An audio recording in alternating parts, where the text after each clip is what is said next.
Worm is a web serial by J.C. McCrae, also known as Wildbow.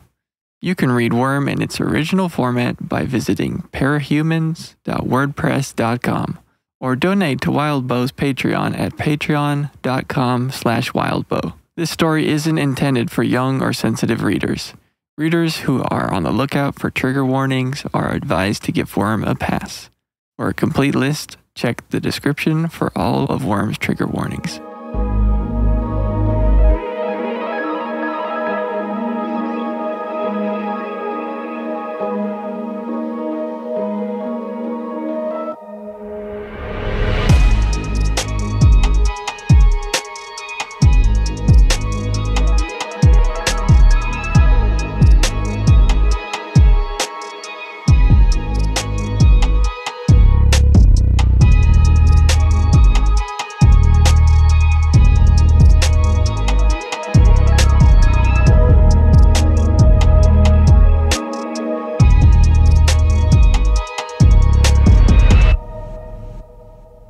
Welcome back, you worms.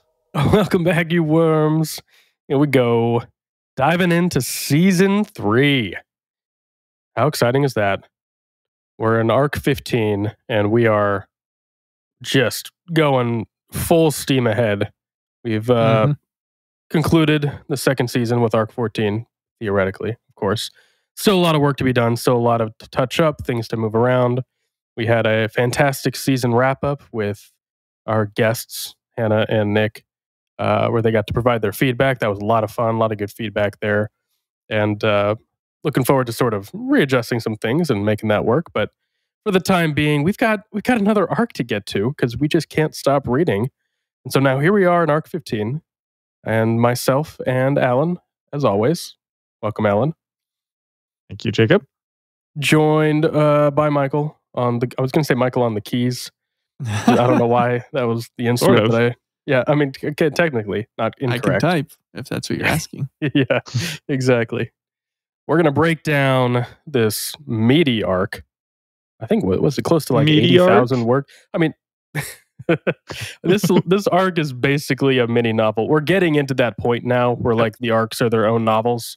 Yeah, I want to say 16 might actually be one of the longest ones. Okay, so this is the prelude to what's to come. Lovely. Yeah. Either way, it's a lot of words we got to get through. I think it's 78,000. I think that's Michael what you put in chat. Like 78,200. Yep. Just shy of 80. Yep, just shy of 80. There we go. Yeah. So we're into novel territory. Lot to break into here. Lot to dive into, I should say.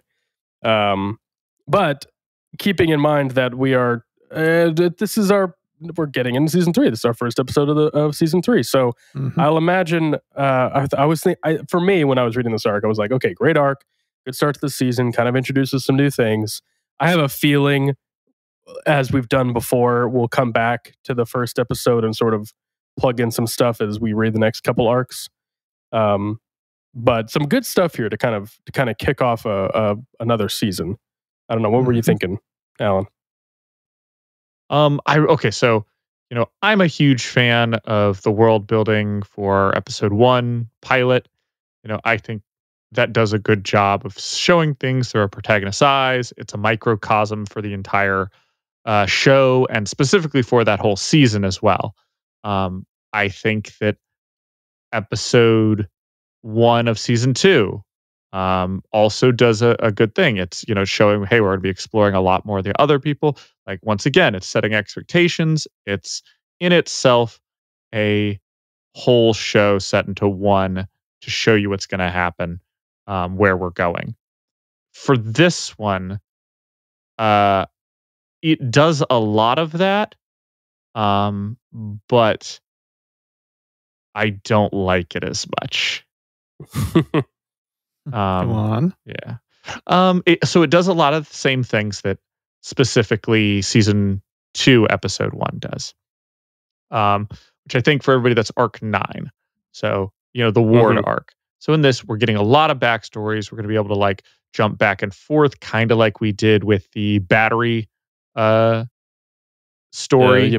Right. Yeah. Right. Except we'll do that with, Carol, kind of intersperse that through here or other places if you want to. We get Brian's perspective as an interlude. We get Alexandria, which once again, a lot of time jumping there. We can, follow up with that throughout the series if we wanted to. I don't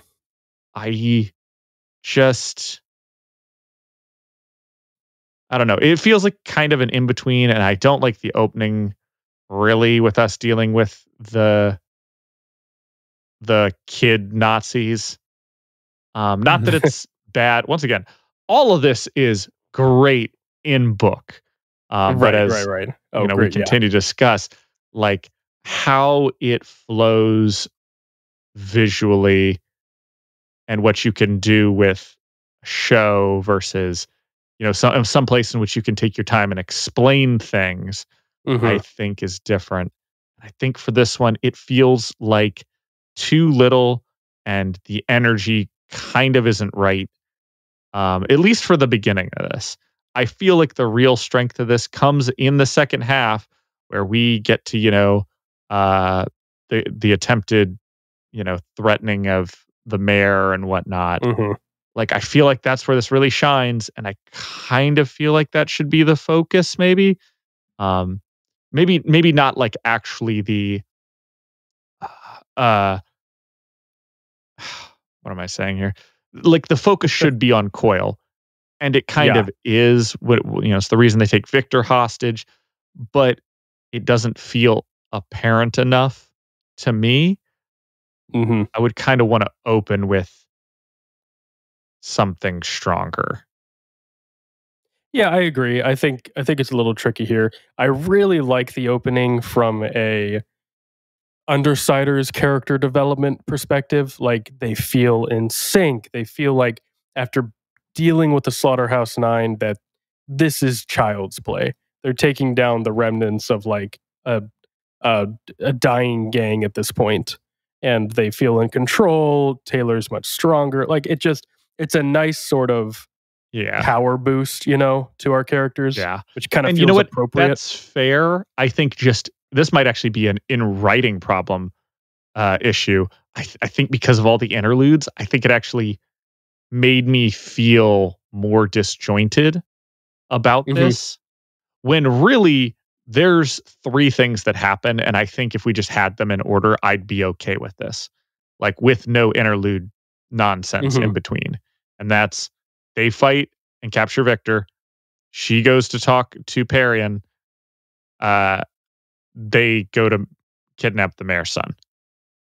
I think if we just had that, and if you do your interludes, it's at the beginning and the end, a la season 1 vibes more. Right. I think I would like this a lot more as an episode. Yeah. And it's funny because we're kind of getting to the point now where we either got to decide if we want to sort of spread some of this stuff out or cut down a lot of stuff. I'm more in favor of sort of maybe spreading this out for now, but okay. So for example, you have the scene at the beginning where they're dealing with the remnants of Empire 88, right? I love that whole scene when I'm reading it. Like you said, really fun scene. The tattletale sort of dismantling Victor and Othala is great, but an audience isn't going to give 2 shits about Victor and Othala because we haven't seen them yet. If this is a show, at most they are background grunts in some Empire 88 scenes, right? Yeah. So this whole scene, if you were just to play this out, would not work at all. And this is the type of thing where I think sometimes it's hard for us as like super fans of Worm to really break away from that and try to decide what stays and what goes. Like, when I'm looking at this, it makes way more sense in my eyes that if you're going to keep this scene, Othala and Victor are replaced with Night and Fog. Night and Fog have a reputation. We've seen them before. We're keeping them in some capacity. The audience is going to recognize them. They are meant to be minor, sort of disposable characters in the story. They're not that important, but they're familiar. Like, that's the type of character. I'm not saying we should do that. I'm just saying that's the type of character merging you would see if, like, you handed the script to a professional screenwriter in Hollywood who was not a fan of Worm, and you're like, hey, we need to simplify this and make it fit for an episode, he would go, okay, we're just going to cut that. Okay, these characters are the same. We're giving these lines to this character. These characters go. Like, they would just be trimming down the whole thing. I'll tell you right now what I would do. I hate that I'm saying this because, I love Night and Fog.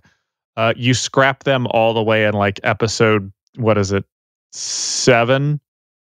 Or, season 1. Back in arc 7, where, the Purity arc. You scrap them from that fight and you replace them with like Victor and Othala. Like, just because that's who they have to get through, and it's difficult. They almost lose because Victor, Othala, Rune, like the kid Nazis are stronger than them. Yeah. And they just barely make it out of that. And then that way it shows here, they just kick their ass. Like, it's nothing. Well, and that's the thing. And that's what Wildbow does in this chapter anyway, just with Night and Fog. Like, Night and Fog are terrifying in arc 7. Just like, they're horrifying. They barely escape. One of Bitch's dogs basically dies, not fully, but essentially. They barely escape. And now here they are just beating the shit out of them. And that's exactly what that's meant to show, is like this progression of how much stronger they've gotten. So we are getting that. But I agree. I would, even just giving Othala and Victor more of a presence earlier on would be beneficial if you want to keep this scene playing out as is for season 3. Like, you have to have them earlier to make that work. Yeah. And there's a few moments in here where I think that's kind of the case, which is tricky. Yeah.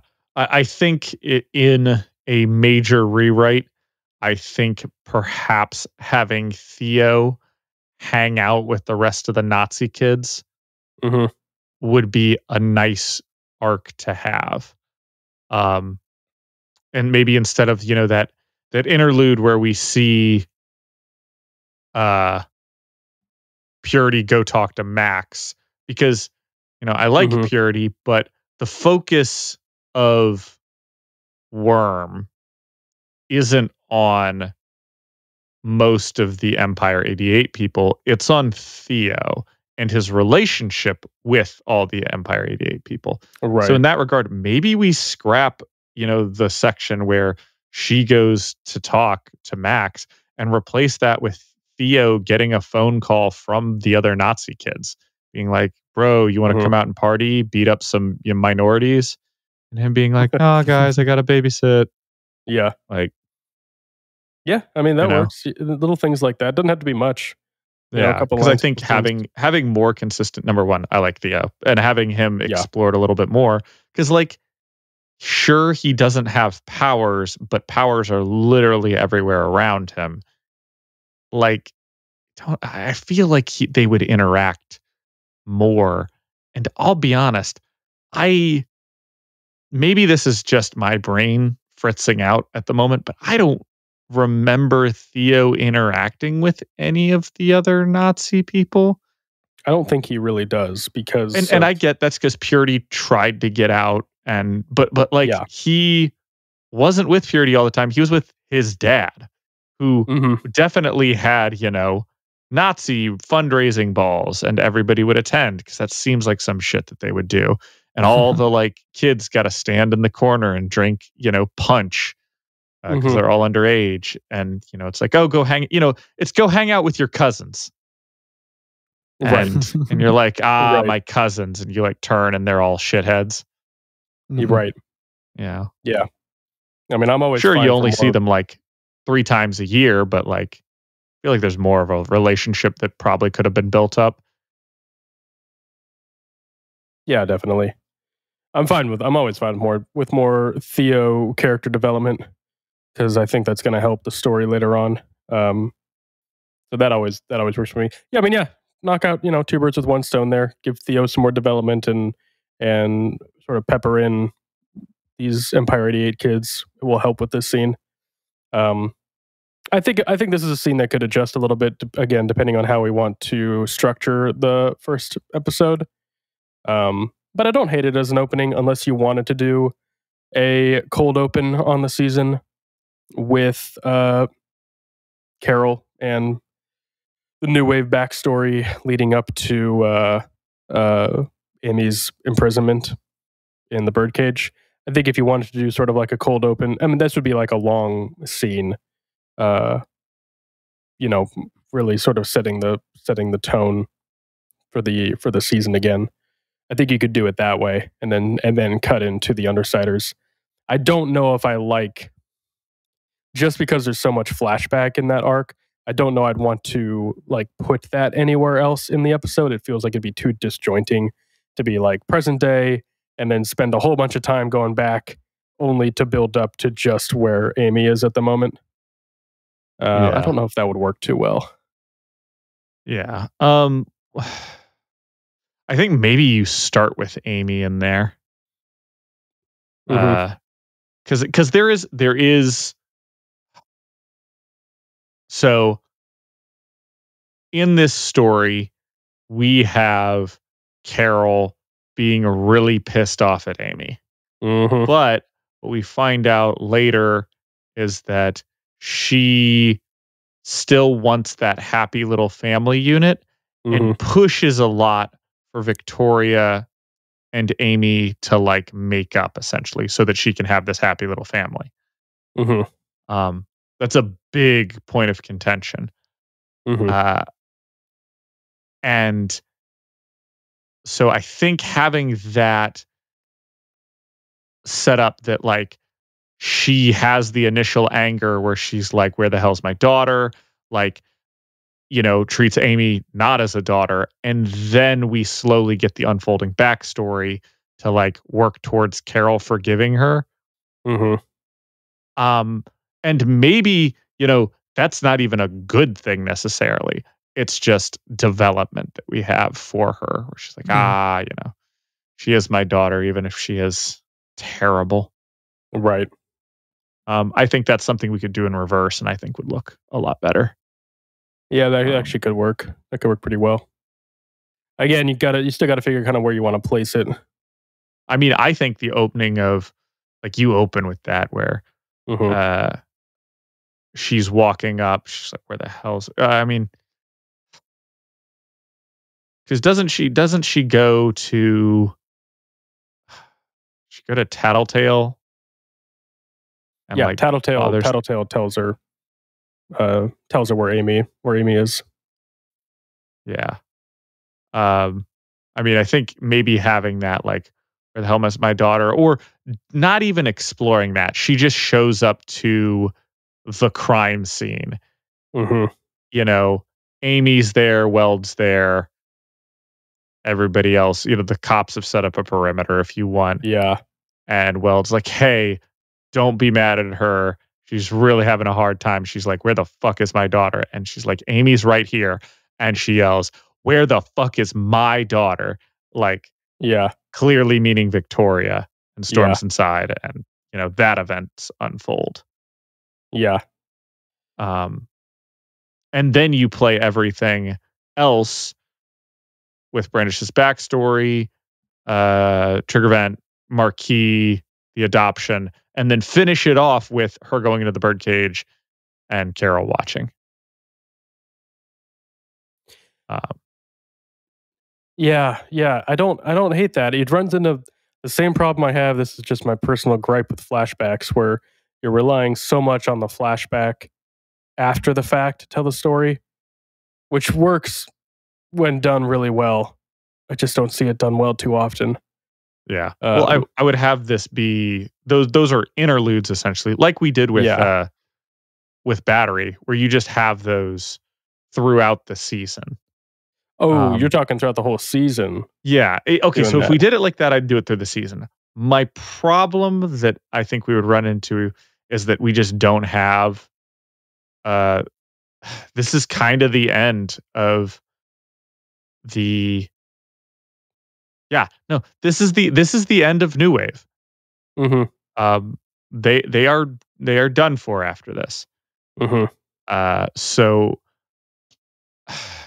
Okay. Thinking about that, I think maybe that's just we use that. We skip that from this season. That goes at the end of last season. Well, it's funny you said that because, again, I sound like a broken record every time I say this. I'm sure my opinion on things will change as we read the next couple arcs. I have a vague memory of major plot points, but a lot of the finer details I'll have to remind myself as I reread everything.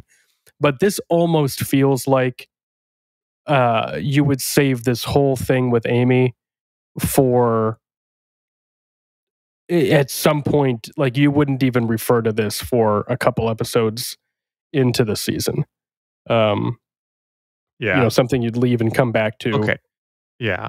Because here's the big thing for the season as we lay the groundwork. And we're going to run into this problem. So right away, like, here's the issue. And it's something we've been watching for a long time. And regardless of what we chose to do with Coyle, it's still an issue. Coyle gets 2 arcs. They're the longest arcs. But he gets 2 to himself. That is it. Yeah. And it feels weird. It feels like Luke Cage Netflix show weird. Oh, gosh. So switch villains in the middle of a season. Yep. Yeah, for sure. So there's a lot of things that... a lot of ways to play this out. I figured we'd get to this more with the next arc, but it's good that you bring it up now. Because it is the biggest problem of this season, because this season should be defined as like the one where they face and take down Coyle. Like that should be the arc of the season. And you're right. I mean, it would be a very quick season if we played it out directly as written. There are 5 arcs here. There are 5 arcs that we could turn into, 10 episodes. Very easily. Because you're thinking, just to kind of just spell it out, we're thinking this season we're going through Coyle, through Noelle, all the way through when Taylor leaves the leaves the life of villainy and Undersiders, right? Quite that far? I don't think so. Am I going too far there? I think we stop there. I think Taylor leaving is the next season. Because I think we have 2 more full seasons after this. We've discussed this before, but I think, in my mind, 15 through 19. Okay. Because, the end of that is... That's spoilers in case y'all didn't know, but, if you're listening to this, you probably... Yeah, we are spoiling stuff. Should just be listening. If you didn't know there were spoilers, surprise. We end with Noelle being defeated, and the giant split between Cauldron-born heroes and natural-born heroes, and the portal opening. That's the end of this, in my opinion. That's probably a pretty good ending. Again, I'm trying to remember all the different points, but then arc 20 kicks off with Taylor going back to school. That's right. Oh my gosh. Right. Yeah. Okay. What I think should happen is, in order to preserve maybe continuity of villainy, or just, I don't want to shortchange Coyle in this. I think we keep Coyle alive for a little bit longer so that we can have him be more of an issue here.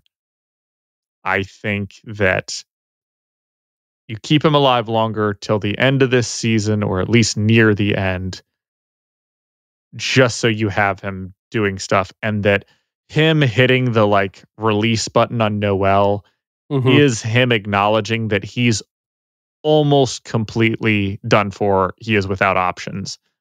He does this literally as a fuck you, which is already what he does, but in this case, that's his, he is still alive, he's still responsible for this, but it keeps him in play a little bit longer, I guess.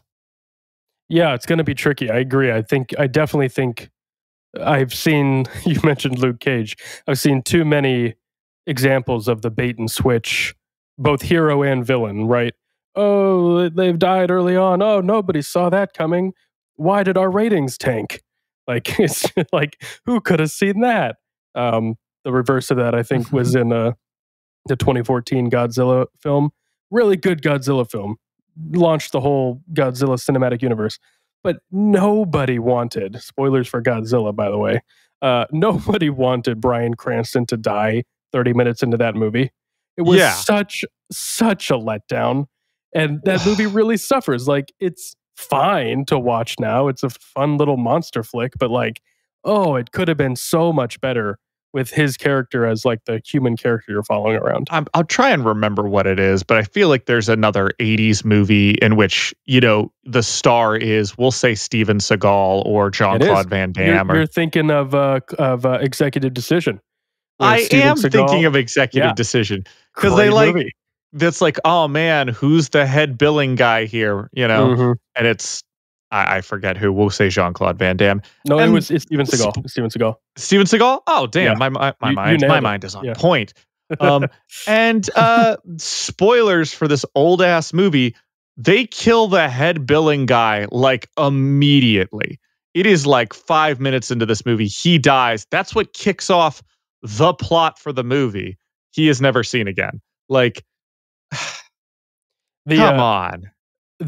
The thing that Executive Decision did, though, and the way you get away with this, is your backup star is Kurt Russell at the height of his 1980s like stardom.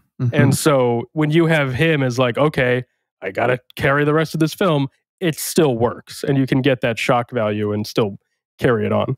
But again, those are really few and far between. And honestly, Executive Decision is probably the best example, and it's 30 years old. So 40 years old. And you know, I'll say this for both of those. You don't, the build up for that is all in the trailers and the billing. Like, it's advertised as something. If you are watching this show, perhaps this is not, it is difficult to like advertise this, you know, other than what's already been shown to you. But like, we're not hyping up that Coyle is as blatantly going to be the end bad guy here as those movies are saying this character is in this. Right. There's still an expectation, and it still could be let down. And at least they do it right away in those movies. They get that out of the way immediately so that you know for the rest of the movie that person's not going to be there. Yeah. The problem with this will be the getting the person out of the way hit smack in the middle.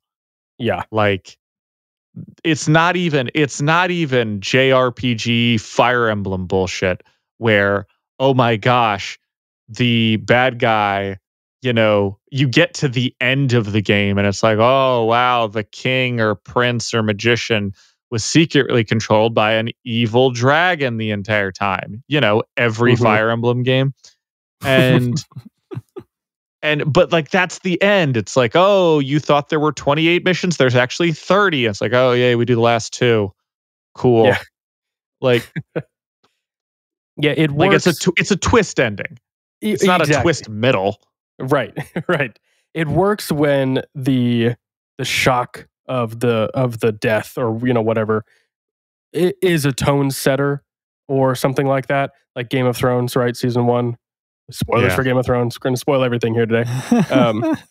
You know, Ned Stark dying at the end of season 1 was a huge tone setter for the show, and like, it works in that context because it completely changes the dynamic of the show in a really interesting way that a lot of television hadn't done before. So there's some payoff there. It works to enhance the other characters and things like that. We don't need to set that tone in Worm. We did that with Leviathan and other events already. Like, that's been set. So trying to do like this, we're gonna just kill off one of the villains in the middle of the season. You didn't see that coming. It's like, well, they might have seen that coming, actually. Yeah. You know. Yeah. So it's tricky. I think there's some room. It's hard. I really don't like rewriting motivation and things like that with characters, because I think that trickles into some dangerous territory. But we have already talked about toning down Taylor's obsession with Dinah, because we don't think it is an obsession. I think we're reading into that correctly. All of our haters online that tell us we're doing it wrong, keep hating. We're standing by it. Come after us. No, but I think there's an opportunity here to expand on what Taylor's real problem with Coil is, and let that drag out a little bit, using the Travelers and Noelle to sort of enhance that. And I think there's an interesting opportunity to intertwine those events a bit more, as you were saying, allowing them to sort of get resolved closer to the end of the season. I don't think Coil's death has to be like the last thing of the final episode, but it's got big penultimate episode ending energy. Penultimate episode ending energy. Yeah. I mean, to throw it back, Ned Stark's beheading is in the 9th episode of the first season, not the 10th, right? So you could kill Coil off in the second to last or third to last episode, and still leave the ending climax with Noelle and all of that going down that way, and just not making it the second episode or the third episode in the season, I think would be fine. I think that would work. You can still build up to that, but it'll be a little tricky. Try to make that work for sure. Gonna be some maneuvering. Man, there's something I'm trying to remember who. I forget which one of our Reddit podcast listeners mentioned it. But in talking about Dinah, they talk about, one of the reasons to keep the whole Coil Dinah thing around and, reveal it earlier and all have, Taylor's continual obsession with it is because, Taylor wants to let her go and we have to have that contention. And then they point out that like Taylor even said though, later that like she wouldn't have let Dinah go, once she took over. This is an issue that Dinah reveals to her, that Dinah knew about. Like even if Taylor saved her, like she wasn't going to let her go, or she wouldn't have. Right. And I was like, yeah, I think that's a great point and a fantastic reason to like have the contention not be that Taylor's so much saving her, so much as she's just replacing Coil. Like Taylor wants to do the exact same thing Coil wanted to do. Like, yeah, right. Taylor just isn't in charge, so she doesn't, she still feels bad about this, but this is one of those power corrupts absolutely situations. The more up in power Taylor's going to go, the more okay she's going to be doing, with doing things. Because there's a bigger justification for it. Yeah, that's what makes Taylor such a fantastic protagonist for this whole series and the original web serial in the first place, is that there's something so relatable, especially with these types of stories where readers want to go like, oh my God, just put me in there and I would do everything so much better. Like, oh my goodness, if I had Superman's powers, I'd change the world. It's like, it's just a natural way of trying to fantasize about these types of stories. And Taylor is that personification so well constructed. Yeah, I was going to say, it's why I love Worm as a whole, because there's so few times that I want to strangle somebody for, without good reason. Like you're saying, there's a lot of times you're always like, gosh, if I were only in this world, I would do this. The problem is Wildbow's really, really, really smart about this. And all the times we're like, man, if I were Taylor, and then he does something and I'm like, I would have never thought of that. Right. Yep. And so I'm not all the stuff I'm upset with is dumb teenage stuff, Mhm. little decisions here or there, but the overall big stuff, I'm not beating my head against the wall. Like the only thing I beat my head against the wall is the Dinah obsession. Like I don't think it's played out well in the writing. I Mhm. don't think it'll play out well at all. If we want to talk about CW-esque plots, like the Dinah thing is going to look so bad in a TV show because you're just Yeah. going to be like, oh, here's that. And we've forgotten about that for a long time. Yeah. Oh, Yeah. and we're bringing it back in season 3 to like quickly deal with that as if it's a subplot. Like, Right. Well, and again, and we've talked about this before, but I think this plays into Wildbow. I think is, and I don't want to put words in his mouth by any means, but I have a feeling that there's lots of plot points in Worms. He's talked about a few of them before that audiences either just didn't quite grasp the way he had hoped they would, or weren't as receptive to.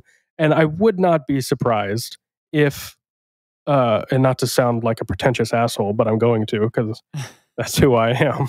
But I wouldn't be surprised if we're right and Taylor's obsession with freeing Dinah is just an internal justification. Like Wildbow intended it to be that way, as just a way of her justifying a takeover of Coil and assuming control of the situation.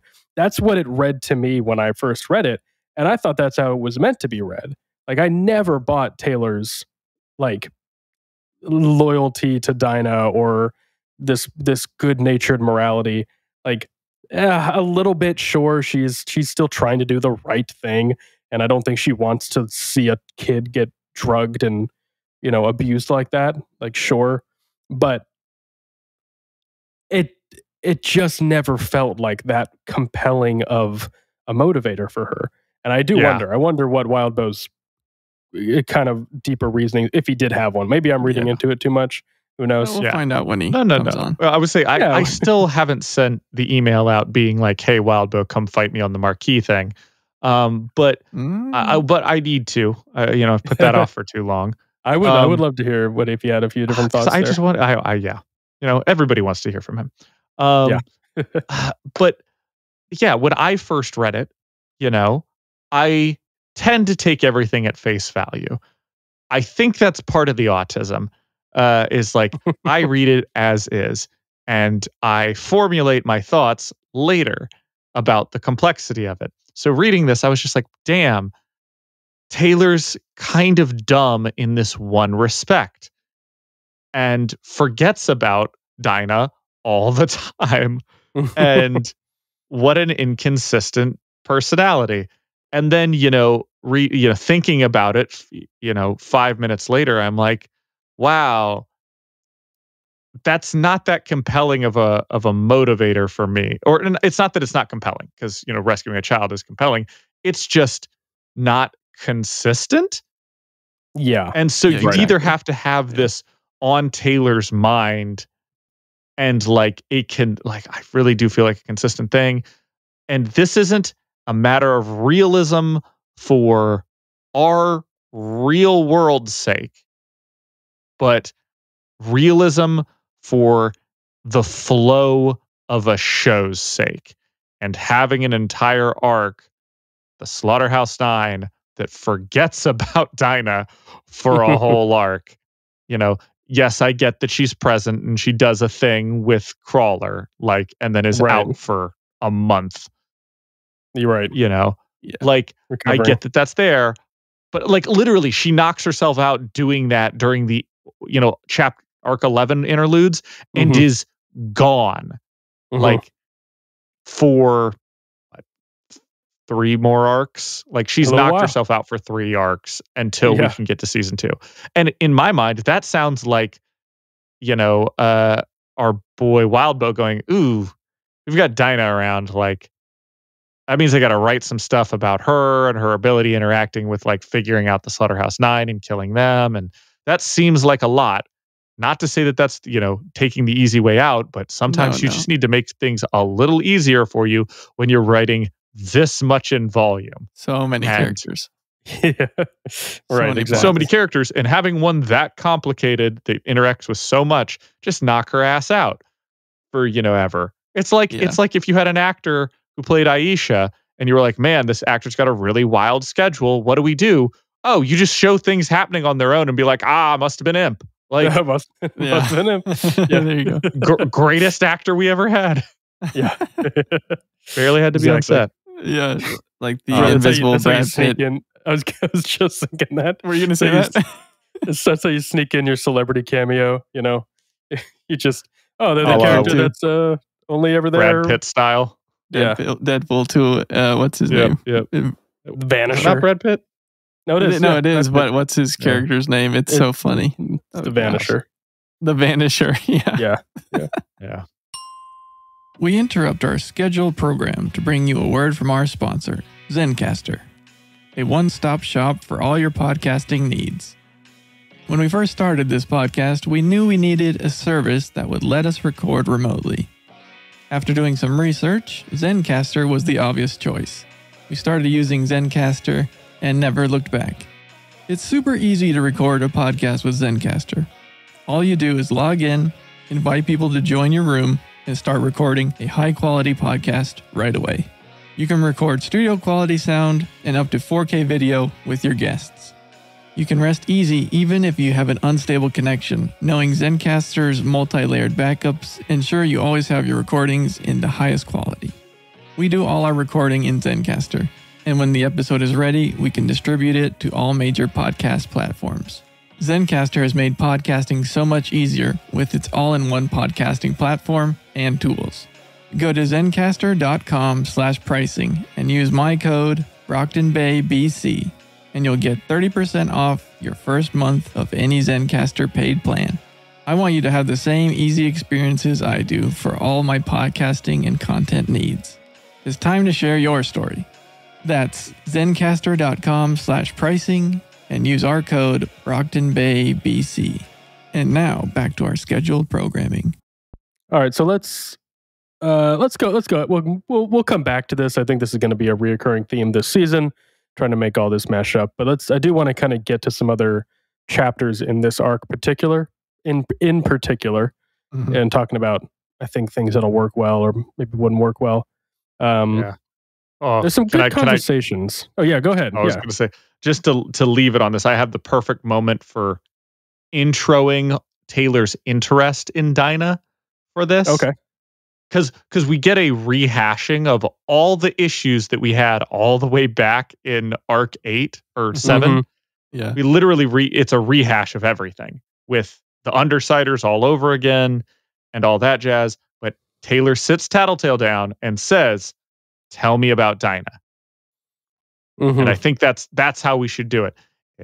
So Taylor's like, we got Dinah mentioned randomly last time. We have now maybe even met her or asked to talked or something about that. And she goes, "Okay, this girl that we helped kidnap, a couple months ago. Tell me about that." And I think then you could make Skitter have an obsession about Dinah and maybe even have Coyle realize after that Skitter knows and doesn't like it to a degree where this is going to be an issue.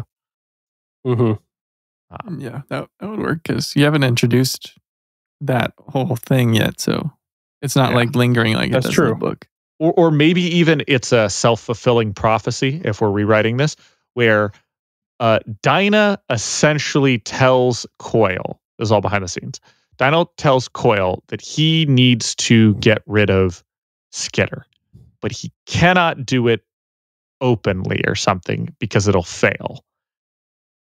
And this could be Dinah lying about the numbers potentially in order to get free, that she's manipulating Coyle in some way to set him up for failure.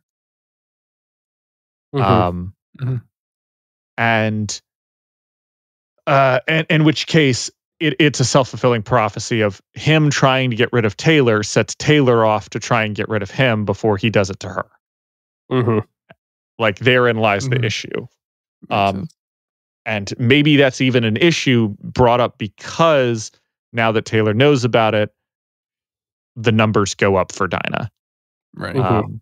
Yeah. And if we could show that, like we showed like her, looking at the percentages before, maybe we show that off in this first episode where like we Mhm. open the episode with her being like, the numbers are low. We end the episode with Taylor going, tell me about Dinah, and Dinah getting up and going, the numbers are going up. Yeah, Makes sense to me. that's I good. like it. Anyway, that's the last thing talking about that for now. No, that's for good. now. That's for now, exactly. We'll be back. We will be back. All right. So yeah, moving back in, there's a couple other things that happen in this arc that I do like. We get a really nice moment between Brian and Taylor, which I think is great. That feels like a nice thing to slip into the first episode. Just a little bit more character development between the two of them. I probably wouldn't want to change anything there. I love the banter between the three of them and Taylor and Imp specifically. I think is great. A couple other good conversations as well. I think the Skitter ballistic conversation is interesting, especially considering that this season will focus a bit more on the travelers in general. I think probably a good idea to maintain that conversation a good bit. And then I love reading it. I love the Flechette Parian Skitter interaction. I think we could probably preserve most of it. I think it comes down to a pacing thing more than anything, depending on how we want to space out the episode. Yeah, let me look at my notes on this because I'm sure it'll be just, I'm so frustrated with everything. Yeah, no, I literally no notes about this. I think that it works. Yeah, no, I really like it. I think I honestly would just be restructuring for pacing, depending on how the whole season or the whole episode gets broken up. But I do really like these conversations. I think they're good. I think they are great character moments, especially for Taylor. Yeah, I wouldn't really want to change much there, if anything. Oh no, I like it. I like it a lot. So the big action piece for this opener, really, aside from the opening little fight scene and some of the skirmishes that happen, the big action piece is the attack on the mayor. And everything that happens at the end. And I like it. I don't. We're getting in this place, but when Wild Bill writes it perfectly, there's not much to change. I don't really think it's a there's tense anything moment. to change here. It's a good, No, it's just. It's a good. It's a good little. You get the little reveal of Triumph, who's been seen enough at this point. I think very easy to sneak him in around different fights and things like that. It's a pretty noticeable power, even if you don't remember. Oh, his name is Triumph. It's the guy that shouts like every other hero and superhero that shouts. It's you have him fighting against Leviathan. You could have him fighting against the Nine. Like, it's very easy to showcase him so that when he appears here, it's not going to be like completely out of the blue. You know what I mean? Yeah. I've got no notes for the fight. I don't think. Yeah. All my notes are for other stuff, little random things. Fight's solid. I think building up to the fight works. And I honestly think you can even end with the Triumph interlude, or that scene rather from the interlude, where they're all sort of debating everything. Like, what do we do? We're going to go after them. They're all pissed. Assault is all fired up. And then the reveal of Defiant and Dragon feels like a really fun episode cliffhanger. Maybe you can do, if you want to end on Taylor, you can cut back to the Undersiders or something like that if you wanted to. But I think it could also just work very well, ending the episode with the Protectorate. Yeah. I feel like you could put that anywhere. Hmm. Um, yeah. Like honestly, there's enough here that we either do a long episode or you could break this up into stuff. Well, Like and again, I think you really would probably, because I think you do want to fit in the travelers a bit more early on, um, especially considering we have their whole arc to fit in somehow. yeah, And I we'll don't we'll get to mind that. at all doing traveler openers. Yeah, I actually Um thought about that. I'm debating between, and obviously we'll touch more on this when we get to arc 17.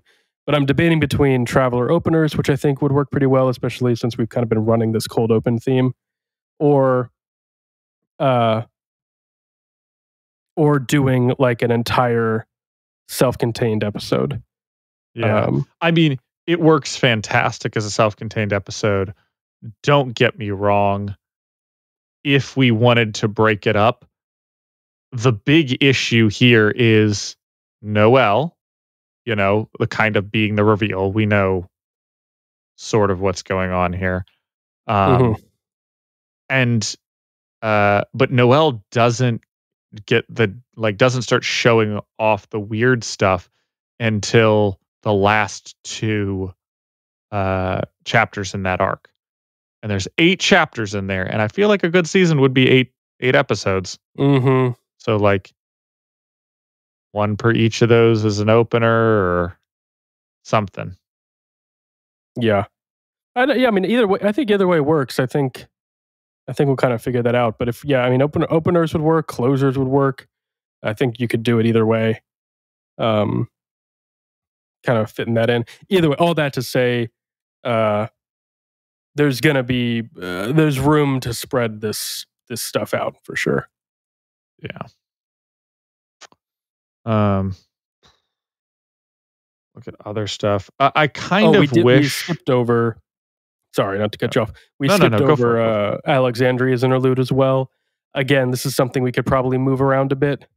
Yeah. Um, No, I like, I think we have enough material to be jumping around yeah. throughout the episodes to do our little A, B, and C plots as they Hmm. go. Like, And again, we're um, kind of focusing arc at a time here. We haven't talked about.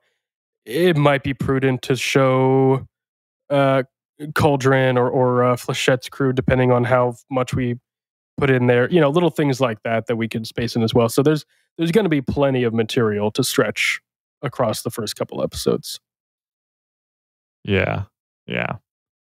Um, yeah. I think, keeping the main antagonists being the tension between the travelers plus Coil and the Undersiders should be the big thing. Like we have other stuff, just tangling with the heroes and stuff. But um I think maybe this is when we finally figured out what his power is. This is when Taylor decides like I got to get Dinah out. Hmm. This is wrong, but also the reason, we could get back into all this. Like this is when all of that happens. And I think if you have those conversations now instead of all the way earlier, that pads for time that you would be Hmm. needing. Um, yeah, I mean, I'm looking ahead. I think, Yeah. there's a lot to fill episodes with. This is going to be a fun. This is going to be a fun season to to plan and strategize. Um, there's a lot to maneuver here in some really fun ways that I think is going to be pretty fun to tackle. Yeah, one But of the fun things I would love to do is, and Wild Bow writes it a little, but when she goes and she sees Danny, she has a little interaction with him. oh yeah, yeah. And she has a moment where she thinks back and she's thinking about the mayor and his son when he's begging for his life and whatnot, and kind of compares that to her dad. I feel like that should be way more of a thing, like paralleling between Taylor and Danny. The relationship she sees in her adventures and maybe the ones that she has with him. Like, once again, these are major changes that I would go back and redo what we've already said, but like maybe have her come back and check on Danny more and have it be the like there's your we learned a lesson today moment where she goes out, she sees a fucked up relationship, and then she comes back and compares that relationship to how her and Danny have problems or how her and Danny interact. Because it seems, in my opinion, I think her and Danny have maybe not the healthiest relationship, but they're on good terms a lot more than other people are with their parents. Like, they're friendly. Like, they are. There's tension there, but they're speaking to each other. Yeah, they're speaking. And I'm not just talking about this moment, but I'm talking about as a whole. Like, I think they have actually a surprisingly good relationship, all things considered. And in this, I would like, I of course am a sucker for Danny, so I would love to have him be more in this, and maybe have him and Taylor have more of those sit down moments where like maybe she hangs out longer, maybe her leaving home is a later thing, maybe she doesn't stay as far away all the time, she sneaks out to come back home to talk with him. That he is her he's kind of her mentor, if you will. Like, he's her dad. So like she comes home, she's like, "Hey dad, I'm about to do something. I need advice." He gives the best advice he can. And eventually they come to a thing where she thinks she knows better about something and flips out on him. So you basically want to make it more heartbreaking later on because she's closer to him longer. Yeah. I like it. No, I that's good. Like, yeah. There's some room there. There's some wiggle room. Yeah. Because I want to add that to a bigger discussion at the end of this episode whenever we get done.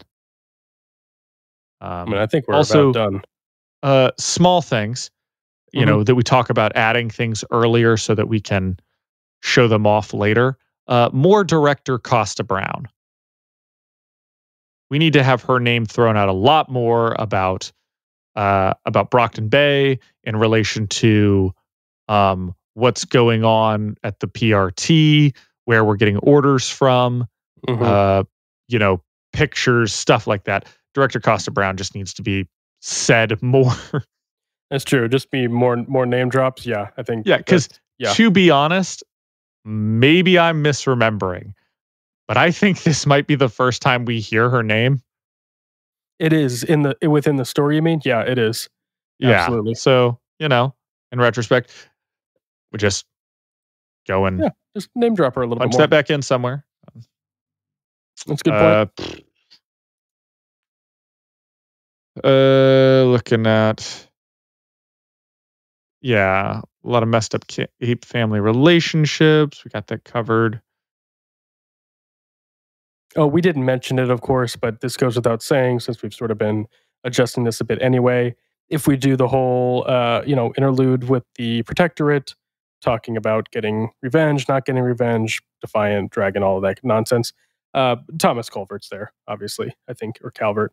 Again, he's just sort of present in a lot of these places. Just to kind of keep reinforcing that. This is just an image. This is not even a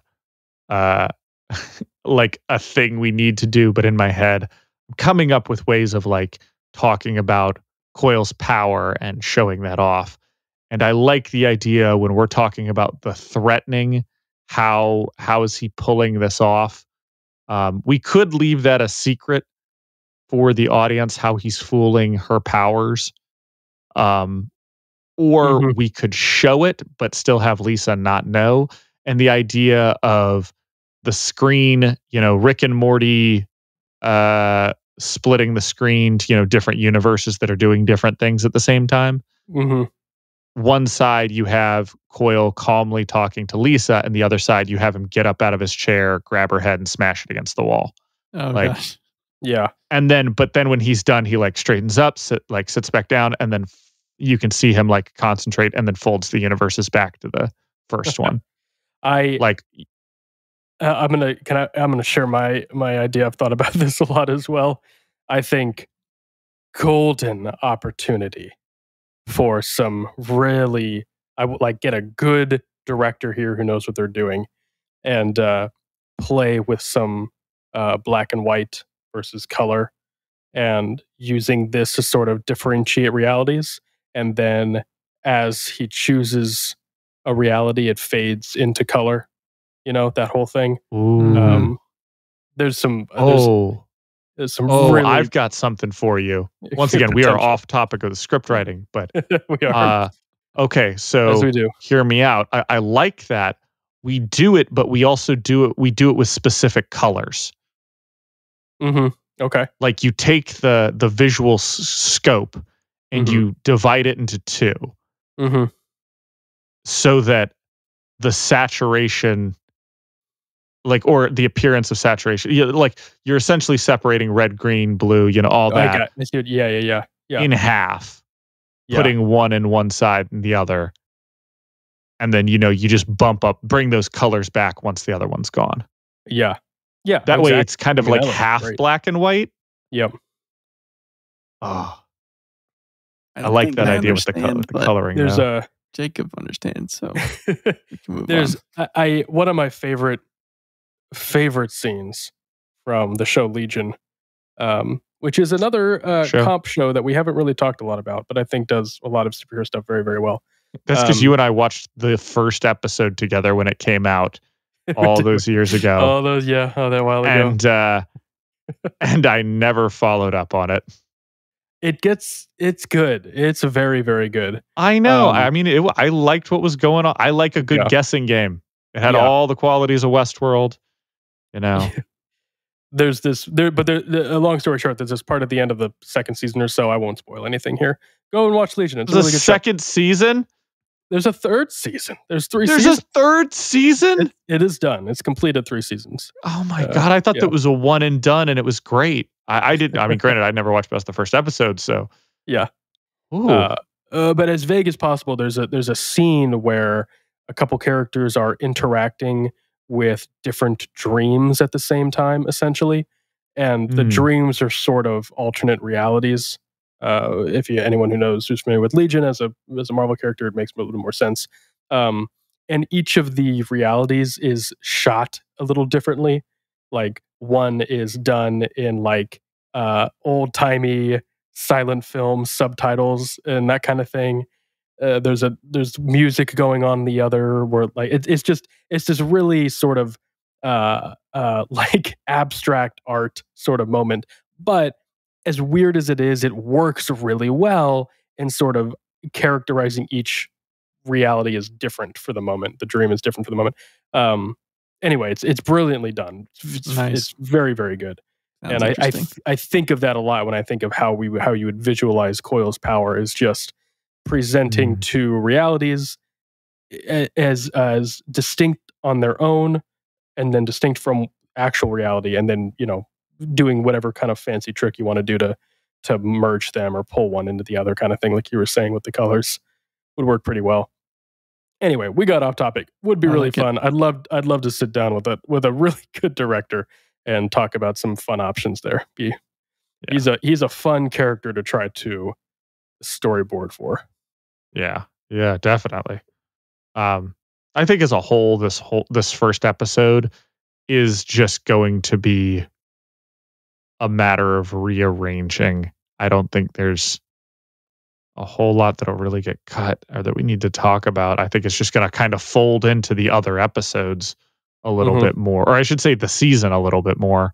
But I mean, that's a big thing is thinking about now, like I'm going to shoot for, just as a, feeling it out, We've got to figure a way to not have Coil just, go immediately. I agree.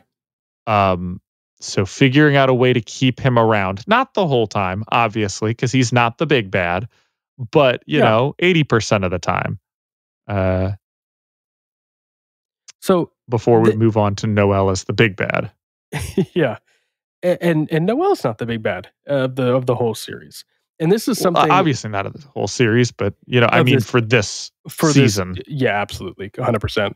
But that does touch on one thing. We've talked about this with other mediums and stories that we like a lot. One thing that Worm does very well is it does what I think Mass Effect does very well, which is continuously present a lot of antagonists that aren't the real antagonists. Like in the background, the Reapers are still coming and they're about to destroy everything. And you're just so caught up in the like minutia of this, politics and getting on the council and this species hates that alien. And it's just so inconsequential to the utter destruction of the universe that's about to take place. And Worm has that energy as well. And I really, really like it's, again, this is going beyond script writing, but being able to like just keep that on the back of everyone's mind that like, yeah, Coil's a problem. We got to get past him, but he's a small fry.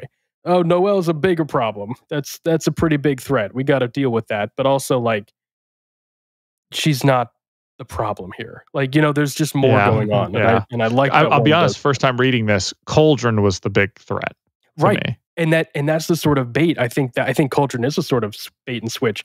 And what's great about this, and oh man, I'm going to get on a podium or a pedestal. But this is exactly what The Boys is doing right now. For anyone who's caught up with where The Boys is at, especially if you've watched Gen V, the spinoff, where that's sort of like the behind the scenes plot that's going on right now. Minor spoilers for that show right now. But that's like the whole thing. Minor spoilers. They're manufacturing Compound V and distributing it, and it's deadly and it's hurting people, and it's all this big hush hush secret. Cauldron feels like a ripoff of that, but it's not. And any Worm fan knows that it's not. It's just barely scratching the surface there. But it feels so familiar. People are going to absolutely latch onto that and be like, "Oh, I've seen this before. I know what's going on here. We've been down the road." And then you're going to hit them, end of season 3, season 4. I can't remember where certain stuff is revealed. And it's just going to rock everyone's world. It's going to be so good. So yeah, it's beautiful. I love that Worm does that. Yeah. Sure. I don't have much more to say for Arc 15. If you don't. Not for Arc 15 specifically, but I do have a big thing to talk about that's been on my mind. Let's talk about it. Yeah. The idea of themes in Worm. And this is not like what particular themes, that we're shooting for this episode, but the idea of themes in general. Because I just had it a lot when I was reading this. I was like thinking just like, dang, Worm is a really awesome series because of how big it is. It would already be cool if it was small. And there's lots of cool short stories out there that introduce a lot of ideas. Like, we're looking at Isaac Asimov, the classic sci-fi, short stories that get turned into these big things. Right. But this would be great as short stories, and it's phenomenal as a massive piece of literature. Yeah. And because it's so big, it has the ability to contain so many themes. Just by proxy of its size and the format. And when we are talking about transferring this to television, we are, despite having more ability to expand the senses through which we can explore stuff, I think that we're actually doing you have to do the opposite when it comes to the theming of the show, with your visual storytelling. Like, unless we made the television show, uh, honestly, episoded it more like an anime, like a Full Metal Alchemist Brotherhood, if you will, where there's like, Right. I guess there's technically 3 seasons and there's 64 episodes, and Right. they just kind of Right. all blend together, if you will. Yeah. Like, unless we did something like that, which nobody does, and I don't know if that's for good reason, because I would watch that show. Um, but like, putting it together in seasons and episodes really limits the ability to touch on all of those themes all the time. Mm-hmm. And I was thinking, like, man, what are some themes of Worms that I really enjoy? One of them is like the way that Worm, I think it might even be its official little, what is it called? Log line, which is Mm-hmm. doing the right things or doing the wrong things for the right reasons. Right. Yeah. Great Worm. theme. Morally gray, probably I would say the number one theme that most people would associate with Worm. We're Yeah. gonna talk Worm, Yeah. we're gonna talk morally gray. Mm-hmm. And that's a theme. We can touch on that. But another theme that I've more recently been using as my elevator pitch for Worm is, what if trauma were powers? Mm. Yeah. And Mhm. while we can touch here and there on it, if we were to focus on that as the theme, as a central theme of the show, it would look like such a different show. Like, Mm-hmm. it would look wildly different. I'm thinking in my head and writing notes down. I'm just like, this by far wouldn't be the same show. It wouldn't even be the same story if all we did, and I'm not saying this like we exclusively, but we focused a little more on the aspect of trauma and dealing with that. It's a very Mhm. different show. And then I was like, okay, well, one of the things is talking about, like, because we would get into the bullying thing, and then this would end up way more focused on the high school aspect, and then like they compounds and it changes Yeah. a lot of the story. If we look over at the what is a monster, what makes a monster out of a person. Mhm. I don't even think that, like, that's really all that much shown uh, in Worm. I know that some people will disagree with that, but like, okay, let's just say that is one of the central things. Let's say that's a focus. Like, what's the dividing line between monsters and people? Like, man, once again, I think people are doing more. Like, a lot more people are going to do a lot more sketchy things. I think that's going to be closer to the Mhm. boys, where like maybe you have a very good character, but then they go and do something wildly wrong. What happens when Assault does accidentally run through somebody and kill them, but like Right. everything else he does is good. Like, Right. it's Right. just every theme, if we are to focus on them, like I feel some people are writing about, I'll say it. We're getting feedback in the comments on like YouTube and Reddit. That's where we get most of our attention.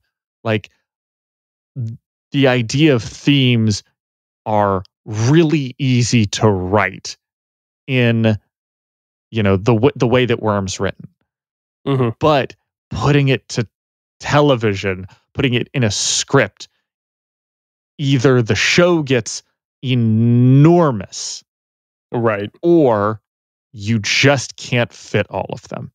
Yeah. Um, Yeah. and while I would love to do a really long running show, I think that would be great. I would Mhm. hate to make Worm outstay its welcome on television. Um, you know, we all saw Game of Thrones. You Mhm. know, I don't want to go for 8 seasons and be disappointed. Yeah. Uh, and granted, that's dropping the ball at the end. But a lot of people will say, season 4 is kind of where it went bad. Like, I'm okay. I keep going back. Ted Lasso is great. Ted Lasso goes for 1, 2, 3 seasons and it's done. They call it quits. I think that's the way more shows should be. We go 1, 2, 3. I really don't think you need to go more than 5 seasons. I really don't. No, I think 5 sounds like a good. I don't think Worm needs to go more than 5 seasons. And I don't think any other show should really need to go more than 5 seasons. And in this doing 5 seasons of television, we're just going to call it, I'll just call it standard television. We're doing hour-long episodes. We'll do 10 episodes a season, because that's kind of where the HBO Game of Thrones model, pointed us. You're not going to fit all those themes in. You can't. There's a lot of things that Game of Thrones cut out, and while there's a lot of stuff going on in Game of Thrones from different characters' perspectives, I want you to look at the themes that go on in Game of Thrones. Like, what themes are really consistent and take place? And truth be told, I don't think there's a lot. I really don't. I think there's a lot of like, hey, the good guys don't always win. Things don't always go as expected. Like, there's a lot of that grim, dark, almost contrarian to your normal heroic story, which, call that whatever you will as a theme. But,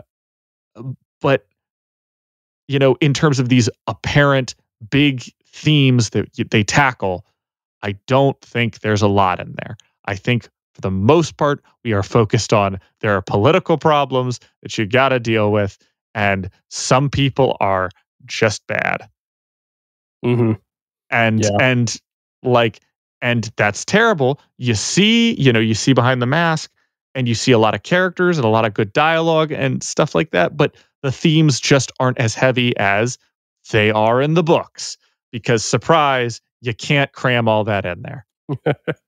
I know this is a long rant. No, it's a good rant. But that's something that's been on my mind, which leads me to the ultimate conclusion when in my discouraged state of like, man, is it even worth fitting Worm, like breaking it down to the point where a lot of themes are missed in order to make Worm? And I think the answer at the end of that is yeah, because it's Worm. It'll be great. Like even a section of Worm would be fantastic. It doesn't need to have everything. It doesn't need to have all the themes. It doesn't need to have them focused on it as much as it did in the books or in the serial, just because I don't think it's actually possible. Mm-hmm. There's a maybe I'm just a bad writer, No, I think I would almost say you probably don't go far enough, if anything. I was reading some comments and critiques on Dune 2, which is the big talk of the year so far, and everyone's been given it praise as it so rightly deserves. And there was we don't deserve that movie. We don't. And there was a comment saying something like, "Oh, I love Dune; it's so great." But Villeneuve really changed up a few things from the book, and I don't really know why he did. It didn't really seem like he should have made those changes. I liked the film; it worked, but man, I would have liked to have seen such and such play out. I forget the whole little rant. Mm-hmm. And somebody responded to that with a paraphrase of something I've heard a lot, but it was so succinct, and I wish I had like screen grabbed it. But basically, they said a faithful adaptation should not result in an inferior movie. And I love that so much because that's good. Yeah, it's when you're adapting any work, it is a different story. It would be more correct to say this story is heavily influenced by the works of J.C. McCrae and Worm, right? It's a different story. It's a different medium. It's a different story. You are telling a different story, and your constraints are different. You have a screen time. You have shots. You have much. You're dealing with an entirely different frame, and a different script and a different, everything is different. And so as a result of that, a result of accepting that's a different story, like you said, you are going to have different focuses, different themes, things like this. This is part of the medium. It's part of what makes adaptation so much fun. I'm a massive, anyone who knows me, I'm just such a massive film nerd, and I love adaptations, good and bad, because it's really fun to see creators choose how they want to adapt and pull important things from certain stories. Sometimes that really doesn't work out. You get absolute crap. But the truth is, most films and TV shows you see today are adaptations. You just probably haven't read the original work they were based off of, unless you're like Nolan or Tarantino and you're writing your own stuff. Most movies and shows are based off of existing works, books or ideas or stories that have been written. It's just how it works. And you have the option of going and reading the original, or maybe you're a fan of the original work already, and you get to enjoy the story told in a different way. And I think you kind of nailed it when you talked about, like, you're not going to fit all of Worm on a television series unless you are taking a camera to your computer screen and scrolling through the pages slowly, and it's, a 500-hour TV show of letting the audience just read it read it with you there. But it's fun to sort of, this is what we're doing, is trying to highlight what are the important elements, what are the themes, what are the moments that we think are going to translate really well to television, that television could even help enhance or, strengthen certain elements of the story that we didn't really get to focus on while reading it. So, no, rant away. I think we're in kind of total agreement there. This is the fun. Obviously, this isn't getting made. We know that, right? We don't know that. We don't know that. Where this is just a fun hobby, and it's really fun to sort of think about the story in this way. And hopefully everyone else is listening along, is having fun too. I hope if you've listened this far, I would imagine that it's a fun hobby for you too. I'd hope so. I would hope so. Yeah, it makes me think of, like, when this is going back to what I hear again, is like when I write with flow, where like it is hard for me to go back and redo a section like of dialogue, because I go, well, they didn't start the conversation this way, so it wouldn't flow to this point in the conversation naturally. Like I always write with flow, and with I don't know, like in my head everything's kind of rhythmic. There's I can't believe I'm quoting George Lucas, but it's like poetry, it rhymes. Like there is a rhythm in my mind to writing, just like there is to editing. Like the Coen brothers get the rhythm of editing to a T. Exactly. If you want to hear like see what rhythm looks like, that's what it is. But rhythm for writing for me, like there's a lot of things that, that have this pattern, this da da da da da, and then, and you can play around with it obviously, but I don't like juddering. I don't like, I have a certain rhythm while, there might be a pace. And as a serial, Worm does not do that well. Worm does not pace well at all. It doesn't, because like you would get upset with Worm as a book for the most part, because, wow, this feels like it's a really oddly paced book. But it's not a book. It's a serial, which means you can just keep going. And so the pacing, while sometimes it feels weird, does not feel as weird as it would be if it was a book. And then you got to the last page and you were like, that's weird. And so when I'm thinking about as a television show, like you got to have these beats and these moments that hit and come back and happen again and then finish at certain points. Otherwise, it doesn't flow. And, as you write it, you got to go back and go, well, if this is here, I got to go back all the way to the beginning and rewrite this flow, because if we don't have it here, like I'm not just going to stick Theo in season 3, with no backstory. Like I'm going back, like, nope, we got to have it. And not only do we have to have it here, we have to have it here, here, here, and here. Otherwise, no flow. And I think that's another point where like each medium has a flow, each medium has a pace. And as I'm looking at it, if I were writing this, if I were just editing it and rewriting it, it would be completely different than how I am writing it for script and pacing. Like there's a lot of Yep. things I would just leave as is because it doesn't need to be different in a book. But if it's in a television show, it needs to be wildly different because it doesn't rhyme. Yeah. Right. Yeah. Exactly. No, I think you're spot on. I think you kind of Yeah. nailed it. Anyway, All right, now that we've tell us dialed what in we're the wrong in the rant comments. section, Yeah. yeah. Call our number. No. Give us a voicemail. But truly, thank you to everyone who's listening. We really do love reading all the comments and feedback. You guys, it's a passionate fan base, and we know that. Like we said, anyone who's listening this far into this niche podcast that we have is a diehard Worm fan, and we appreciate and love you, and would love to hear your thoughts on all of this. It's a fun challenge. It's a fun challenge. I challenge everyone to give it a shot themselves. Kind of storyboard an arc out. See how you think it would work going to You television. can challenge me and any of us here on this podcast to a duel at 980-999-0438.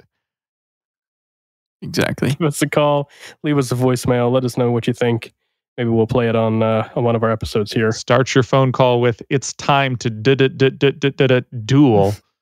at 980-999-0438. Well, I think that about wraps it up. Alan, any final thoughts, rants, suggestions? I'm all ranted out. I'm tired. All ranted out. I think me too. We'll save it. I didn't Save have it my for- podcast juice, so I saved that for the book club. Yeah, we'll have plenty more rants to come, I'm sure, as we get into some of my favorite arcs in all of Worm. So stick around for next episode, which will be arc 16. Big arc. My God, it's going to be a juicy one. Big. So yeah, well, we're going to have a lot of fun trying to figure that one out. And as always, Michael, thanks for making us sound good. We appreciate having you here. Alan, thanks as always for joining. Oh, thanks for having me, Jacob. Until next episode, take that, you worms. Thank you so much for listening. Read along with us at parahumans.wordpress.com. We'd love to hear your thoughts. What did you love? What did you hate? Anything you think we missed, etc., as long as it's kind. If you'd like to get in touch, you can find us on Twitter, Threads, Instagram, TikTok, and Reddit at Brocktonbaybc, or click the link in the description.